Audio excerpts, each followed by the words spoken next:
जादू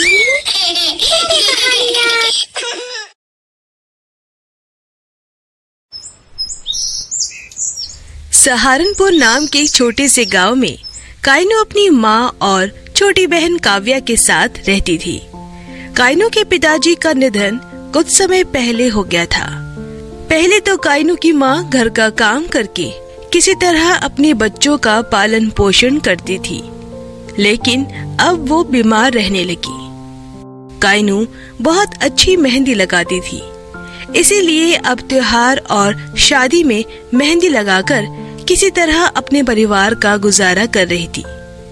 एक बार की बात है, करवा चौथ का व्रत था। सभी औरतें मेहंदी लगवाने के लिए काइनो के पास आती हैं। घर के बाहर बहुत भीड़ थी।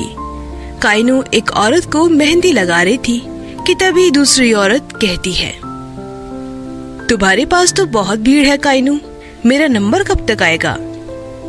आंटी, आप तो देख ही रही हैं, 4-5 घंटे तो लग जाएंगे। 4-5 घंटे? अरे ये तो बहुत देर हो जाएगी, पर मुझे तुमसे ही मेहंदी लगवानी है। अच्छा, मैं एक काम करती हूँ, 4 घंटे बाद आती हूँ, लेकिन उस समय तुम किसी को भी मेहंदी नहीं लगाओगी, सिर्फ मुझे लगाओगी। हाँ आंटी, पक्का, आप 4 घंटे बाद आ जाना। फिर वो औरत वहाँ से चली जाती है। काइनो जल्दी जल्दी मेहंदी लगाने की कोशिश कर रही थी, लेकिन मेहंदी लगाने में काफी समय लग रहा था। सभी औरतें अपने हाथों में आगे और पीछे दोनों तरफ मेहंदी लगवा रही थी। इस काम से मैं बहुत पैसे कमा सकती हूँ, लेकिन मैं क्या करूँ? मेहंदी लगाने में बहुत समय लगता है, बार बार कीप में मेहंदी भी डालनी पड़ती है। अगर जल्दी जल्दी मेहंदी लग जाए तो मैं करवा चौथ पर बहुत पैसे कमा सकती हूँ। फिर उसके बाद शादियों का सीजन भी शुरू होने वाला है। वो ये सब सोच ही रही होती है कि मेहंदी लगवाने वाली औरत कहती है, बहुत सुंदर मेहंदी लगाई है, जैसी मैं चाहती थी बिल्कुल वैसी। तुम्हारे हाथों में तो जादू है, जादू। लेकिन तुम अकेले अकेले मेहंदी लगाती हो, थकती नहीं? किसी को अपने साथ लगा देती। सोच तो मैं भी यही रही थी, लेकिन लोग मुझसे ही मेहंदी लगवाएंगे। कोई नहीं, जब तक लगा सकती हूँ तब तक लगाऊंगी। एक एक करके औरतें मेहंदी लगवाकर जा रही थी। 5-6 घंटे हो गए थे काइनो को मेहंदी लगाते लगाते। वो पूरी तरह थक चुकी थी। फिर एक औरत वहाँ आती है। मैं सुबह से देख रही हूँ, तुम बहुत सुंदर मेहंदी लगाती हो। मैं अपनी बारी का इंतजार कर रही थी, मुझे भी मेहंदी लगा दो। काइनो घड़ी की तरफ देख रही होती है। रात के 2 बज रहे थे। रात के 2 बज रहे हैं, आप सुबह जल्दी आ जाना, मैं आपको सुबह मेहंदी लगा दूंगी। देखो ना, मैं कब से इंतजार कर रही हूँ, अब सुबह आने का समय नहीं होगा मेरे पास, थोड़ा सा टाइम लगेगा, लेकिन तुम मेहंदी लगा दो, मैं अपनी कीप साथ में लाई हूँ। काइनो उस औरत के हाथ में देखती है। एक सुंदर सी मेहंदी की कीप थी और उसके सीधे हाथ में पट्टी भी बंधी हुई थी। अरे, आपके हाथ में क्या हुआ? इसीलिए तो तुमसे मेहंदी लगवाने के लिए आई हूँ, वरना मैं तो खुद भी लगा सकती थी। मेरे सीधे हाथ में आज सुबह ही चोट लग गई है। काइनो उस औरत का मासूम चेहरा देखकर मेहंदी लगाने के लिए तैयार हो जाती है। तभी काइनो की बहन बाहर आती है। दीदी, माँ पूछ रही है कितनी देर लगेगी, आपने खाना भी नहीं खाया है। माँ से कहो बस अभी आती हूँ, 1 घंटा और लगेगा। तभी काइनो उस औरत को मेहंदी लगाने लगती है। वो जैसे ही कीप चलाना शुरू करती है, काइनो देखती है कि मेहंदी बड़ी जल्दी जल्दी लग रही है और उसे ऐसा लग रहा था जैसे उसका हाथ खुद ब खुद चल रहा हो। वो हैरान हो जाती है और उस औरत की तरफ देखती है।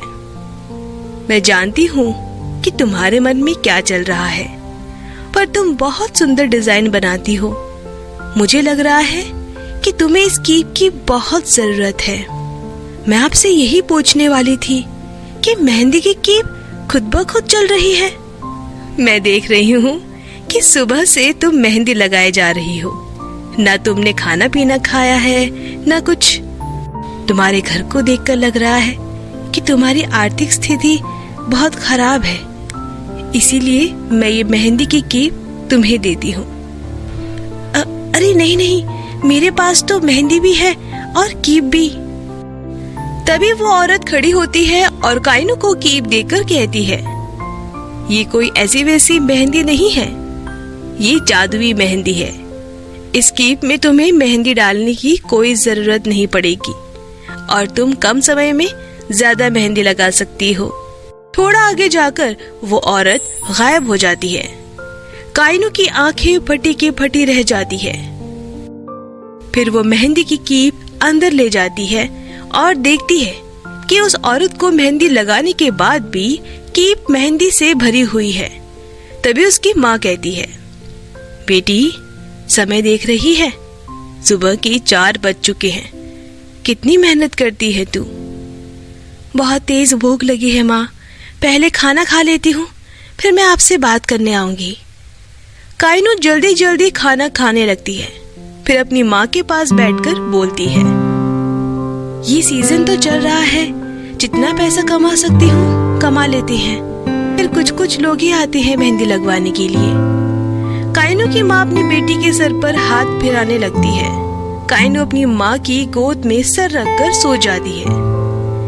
अगले दिन सुबह कुछ औरतें काइनू के पास मेहंदी लगवाने आती हैं। काइनू उस औरत की दी हुई कीप से ही मेहंदी लगाती है और देखती है कि जल्दी जल्दी मेहंदी अपने आप लग रही है।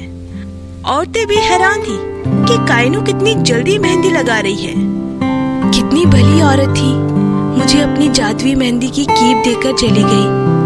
अगर मैं इस मेहंदी की कीप से मेहंदी लगाऊंगी तो जल्दी जल्दी मेहंदी लगा दूंगी, काफी ज्यादा मुनाफा होगा। आखिर भगवान ने हमारी भी सुन ली। काइनू के पास मेहंदी के ऑर्डर आने लगते हैं और काइनू कभी कभी घर जाकर मेहंदी लगाती है। बहुत बार कुछ औरतें काइनू के घर आ जाती हैं और काइनू उसी मेहंदी की कीप का इस्तेमाल करती है। वो कीप हर समय मेहंदी से भरी रहती थी। फिर एक दिन उसकी माँ कहती है, काइनू मैं देख रही हूँ कि तू आजकल मेहंदी तो बहुत लगाती है, लेकिन तू मेहंदी भिगोकर नहीं रखती। माँ आपको एक बात बताती हूँ, आपको पता है करवा चौथ पर रात को जो औरत सबसे आखिर में आई थी, उसने मुझे जादुई मेहंदी की कीप दी है। माँ इस कीप से जब भी मैं मेहंदी लगाती हूँ तो मेरा हाथ जल्दी जल्दी जलता है और सबसे बड़ी बात ये, मेहंदी खत्म ही नहीं होती। वो बड़ी भली औरत थी। तुम सच कह रही हो? फिर तो वो सचमुच में बड़ी भली औरत थी। भला आज के जमाने में कोई किसी की मदद ऐसे ही नहीं करता। काइनू तुम इस कीप को हमेशा संभाल कर रखना। काइनू ऐसा ही करती है। सभी लोगों को मेहंदी लगाने के बाद वो एक छोटे से डिब्बे में उस कीप को रख देती है। एक दिन एक औरत काइनू के पास आती है। बड़ा नाम सुना है तुम्हारा कि तुम बहुत अच्छी मेहंदी लगाती हो। मेरी बेटी की शादी है और तुम्हें ही मेहंदी लगानी है, लेकिन घर आकर मेहंदी लगानी होगी। मुझे कोई दिक्कत नहीं है, मैं घर जाकर भी मेहंदी लगाती हूँ, पर मैं शादी की मेहंदी के आधे पैसे पहले लेती हूँ और बाकी काम खत्म होने के बाद। हाँ, मुझे कोई दिक्कत नहीं है, मैं पैसे लेकर भी आई हूँ। फिर वो औरत काइनू को पैसे दे देती है। काइनू एक घर आई औरत को मेहंदी लगाकर कीप को टेबल के ऊपर रख देती है और खाना खाने चली जाती है। जब वो वापस आकर देखती है तो मेहंदी की कीप वहाँ पर नहीं होती। काव्या, क्या तुमने यहाँ रखी मेहंदी की कीप उठाई थी? हाँ दीदी, मैं यहाँ खेल रही थी तो मेरा हाथ उस कीप में लगा और सारी मेहंदी फैल गई, तो मैंने उसे फेंक दी। मुझे लगा आप मुझे डांटोगी। क्या? ये तुमने क्या किया? कहाँ फेंकी वो मेहंदी की कीप? मैंने वो बाहर कूड़ेदान में डाल दी दीदी। हे भगवान, अब मैं इतने बड़े कूड़ेदान में वो कीप कैसे ढूंढूंगी? चिंता मत कर बेटी, चल हम तीनों ढूंढने चलते हैं। तीनों कूड़ेदान में कीप ढूंढने लगते हैं। इतने बड़े कूड़ेदान में उन्हें वो कैसे मिलती? वापस घर चले जाते हैं। काइनो को बहुत दुख हो रहा था। वो रोते रोते सो जाती है। जब वो सुबह उठती है तो देखती है जिस डिब्बी में वो मेहंदी की कीप को रखती थी, उस डिब्बे में से रोशनी आ रही होती है। जब वो उस डिब्बी को खोलती है तो मेहंदी की कीप उसी डिब्बे में होती है। माँ, जल्दी आइए, ये देखिए माँ, ये मेहंदी की कीप इसी डिब्बे में है। अरे वाह, ये तो बहुत अच्छी बात है। लगता है ये मेहंदी की कीप अपने आप ही इस डिब्बे में आ गई है। आखिर ये जादुई मेहंदी की कीप जो है। हाँ माँ, अब से मैं इसे हमेशा संभाल कर रखूंगी। फिर काइनो शादी वाले घर जाकर सभी लोगों को मेहंदी लगाती है और उसे वहाँ से पैसे मिलते हैं। और फिर धीरे धीरे वो अपना खुद का बड़ा सा घर ले लेती है और तीनों हंसी खुशी रहने लगती हैं। तो दोस्तों, अगर आपको हमारी कहानी पसंद आई हो तो इसे लाइक करना और शेयर करना और हमारे चैनल को सब्सक्राइब करना मत भूलना।